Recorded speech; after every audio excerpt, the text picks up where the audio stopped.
ہر شخص کو قیامت کے دن جب اعمال تولے جائیں گے نا، نیکیوں کی زیادہ ضرورت ہوگی، گناہ جتنے کم سے کم ہوں گے اتنی ہی بچت کی زیادہ امید ہے۔ تو دنیا میں رہتے ہوئے یہ اعمال کا موقع جب تک ہمارے پاس ہے، ہمیں چاہیے کہ کثرت کے ساتھ ہم ایسے اعمال کریں جن اعمال کی وجہ سے گناہ ختم ہو جاتے ہیں، گناہ جھڑ جاتے ہیں، گناہوں کا کفارہ ہو جاتا ہے، تاکہ نیکیاں بڑھتی رہیں اور گناہ مٹتے رہیں اور آخرت کے دن نجات آسان ہو جائے۔ 3 وہ اعمال جو کفارے کا باعث ہے، ان میں سے ایک ہے انتظار الصلاۃ بعد الصلاۃ، ایک نماز پڑھی دوسری کا انتظار شروع، فجر پڑھ لی ہے، اب فکر لاحق ہو جائے کہ کب ظہر کا ٹائم اور میں جا کے نماز پڑھوں، ظہر پڑھ لی ہے، عصر کی فکر انتظار شروع ہو جائے، عصر پڑھ لی ہے، مغرب کا انتظار، مغرب پڑھی ہے تو عشاء کا انتظار۔ یہ عمل انتہائی شاندار ہے۔ ایک تو قیامت کے دن جب لوگوں کو سخت سائے کی ضرورت ہوگی، اس شدت کے اندر اللہ رب العالمین جن لوگوں کو سایہ نصیب فرمائیں گے، اس شدت میں جن لوگوں کو اللہ تعالیٰ سایہ نصیب فرمائیں گے، ان میں سے ایک وہ خوش نصیب بھی ہیں جن کا دل ہر وقت مسجد میں لٹکا رہتا ہے۔ تو ظاہر ہے جس کا دل مسجد میں لٹکا ہے وہ نمازوں کا انتظار کرتا ہے، ایک پڑھ کے دوسری کی اس کو فکر لاحق ہو جاتی ہے۔ سیدنا ابو ہریرہ رضی اللہ تعالی عنہ بیان کرتے ہیں، مسند احمد کی روایت ہے کہ نماز کا انتظار کرنے والا یہ کس قدر عظمت والا عمل ہے کہ نماز کا انتظار کرنے والا اس شخص کی طرح ہے جو گھوڑے کی پیٹھ پہ سوار ہو اور گھوڑا پوری شدت کے ساتھ اس کو لے کے میدان جہاد میں بھاگ رہا ہو اور وہ اس کے اوپر قائم ہے، جمع ہوا اور بیٹھا ہوا ہے۔ تو آپ اندازہ لگائیں کوئی شخص اگر نماز کا انتظار آ کے کرتا ہے، کسی نماز میں پہلے بھی آ کے انتظار کرتا ہے کہ اذان ہوتی ہے وہ مسجد میں آ گیا، یا اذان سے پہلے آ گیا ہے، آ کے وہ مسجد میں نماز کا انتظار کرتا ہے، جتنی دیر وہ نماز کا انتظار کرتا ہے اور وہ اپنی جگہ سے اٹھتا نہیں ہے یا وہ بے وضو نہیں ہوتا، اللہ کے فرشتے اس کے لیے رحمت اور بخشش کی مسلسل دعا کرتے رہتے ہیں۔ اور اس روایت میں رسول اللہ صلی اللہ علیہ وسلم نے فرمایا وَهُوَ فِي الرِّبَاطِ الْأَكْبَرِ، یہ اللہ کی راہ میں جو چوکیداری ہے یہ بہت بڑی چوکیداری ہے کہ بندہ نماز کے انتظار میں آ کے بیٹھ جائے۔ تو اس لیے نماز کا انتظار کرنا یہ ان عظیم ترین اعمال میں سے ہے جن کے ساتھ انسان کے گناہ مٹ جاتے ہیں۔ آپ اندازہ لگائیں نا، فرشتے دعا کر رہے ہیں یا اللہ اسے بخش دے، اللہ اس پہ رحم فرما، اللہ اس کو بخش دے، اللہ اس پہ رحم فرما، اللہ اس کو بخش دے، وہ مسلسل دعا یہ کر رہے ہیں، تو پھر بخشش مل جائے گی، گناہوں کا کفارہ ہو جائے گا۔ دوسری چیز ہے اسباغ الوضوء علی المکارہ، ایک روایت میں اسباغ الوضوء فی الصبرات کہ مشکلات میں اچھی طرح وضو کرنا، یعنی فل سردیاں ہیں اور پانی ٹھنڈا ہے، اب وضو کرنا مشکل ہے تو اس حالت میں اچھی طرح وضو کرنا وہ اور زیادہ مشکل کام ہے۔ اچھی طرح وضو کرنے کا مطلب ہے کہ اپنے اعضاء کو 3 دفعہ دھوئے، 3 دفعہ کلی کرے، 3 دفعہ ناک میں پانی ڈالے، 3 دفعہ چہرہ دھوئے، 3 دفعہ ہاتھ دھوئے، 3 دفعہ پاؤں دھوئے، تو یہ ہے اچھی طرح وضو کرنا۔ اس وقت دل نہیں چاہ رہا ہوتا کہ یار اتنی ٹھنڈ میں ٹھنڈے پانی کے ساتھ، وہ سمجھتا ہے ایک دفعہ بھی کر لیا تو کافی ہے، لیکن وہ ایک کی بجائے 3 دفعہ اگر کرتا ہے تو اور زیادہ مشکل ہے۔ اسی طرح گرمی بہت زیادہ ہے اور پانی گرم آ رہا ہے، ٹینکی میں کھڑا پانی گرم ہو گیا ہے، تو اس کے ساتھ وضو کرنا مشکل ہو جاتا ہے، 3 دفعہ کرنا تو اور زیادہ مشکل ہو جاتا ہے۔ لیکن نبی صلی اللہ علیہ وسلم نے یہ خوشخبری سنائی ہے، آپ علیہ السلام نے فرمایا کہ وہ اگر اچھی طرح وضو کر لیتا ہے تو یہ اس کے لیے بڑے سارے گناہوں کا کفارہ بن جاتا ہے۔ یہ اگلی روایت میں آپ کو دونوں چیزوں کے حوالے سے مزید تفصیل بتاتا ہوں۔ تیسرا، رسول اللہ صلی اللہ علیہ وسلم نے ارشاد فرمایا کثرت الخطا الی المساجد، مسجدوں کی طرف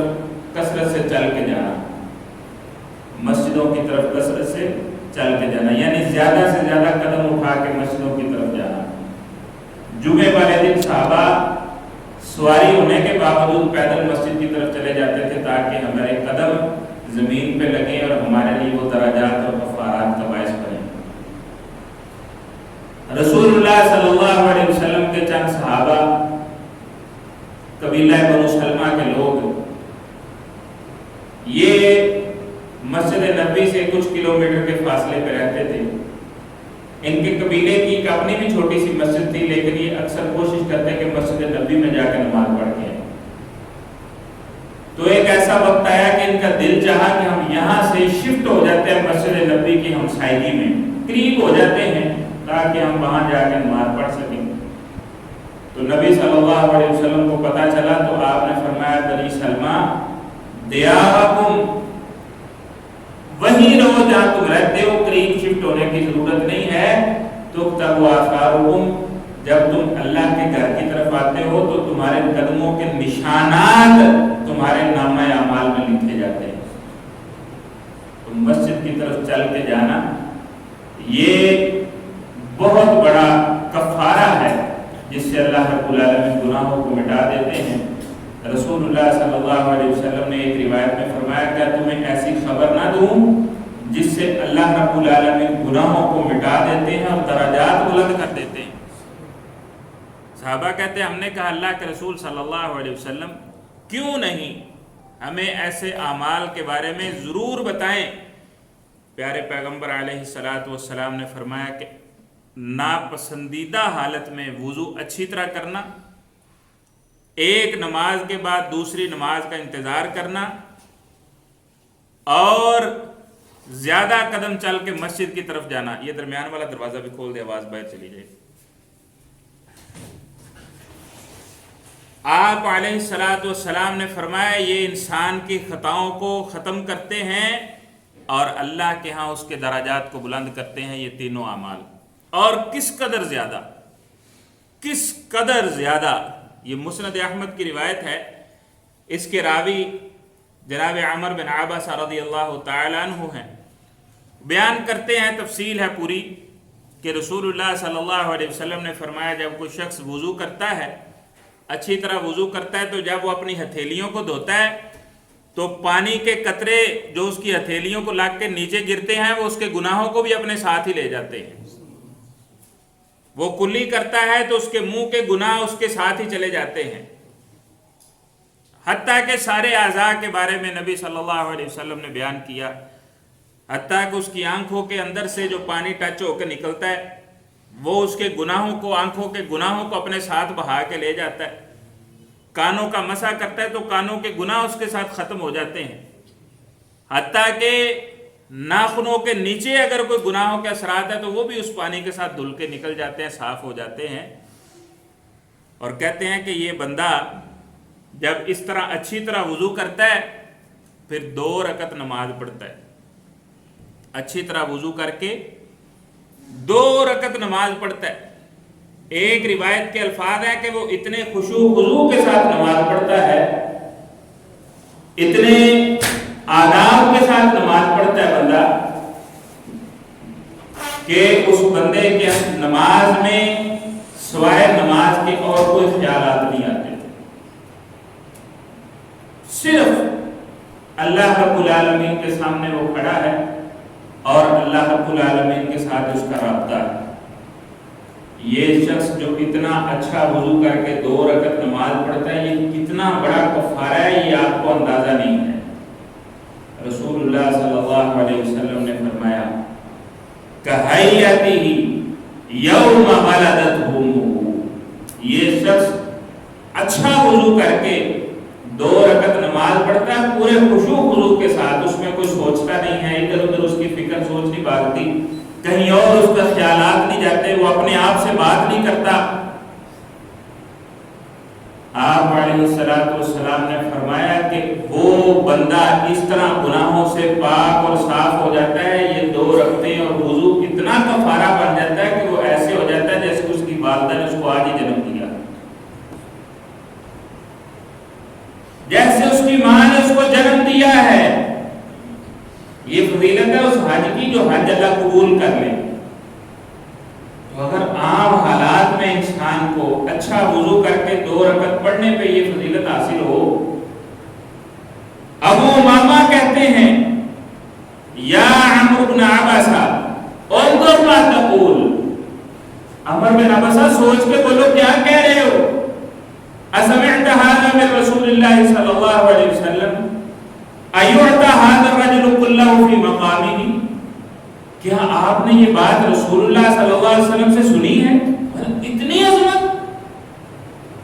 ایک چھوٹے سے عمل کی 10 منٹ کے عمل کی اتنی فضیلت اور عظمت ہے، آپ نے یہ رسول اللہ صلی اللہ علیہ وسلم سے سنی ہے بات؟ کیا کوئی شخص اپنی جگہ پہ بیٹھے بیٹھے ہی اتنی زیادہ عظمت کو حاصل کر سکتا ہے، اس قدر گناہوں سے صاف ہو سکتا ہے؟ تو حضرت عمر بن عباسہ کہتے ہیں یا ابا امامہ، اے ابو امامہ، لقد کبرت سنی ورق عظمی واقترب اجلی، ابو امامہ میری عمر بہت زیادہ ہو گئی ہے اور میری ہڈیاں جواب دے گئی،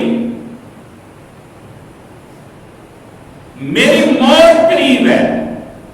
وما بی من حاجت ان اکذب علی اللہ عز وجل وعلی رسولہ،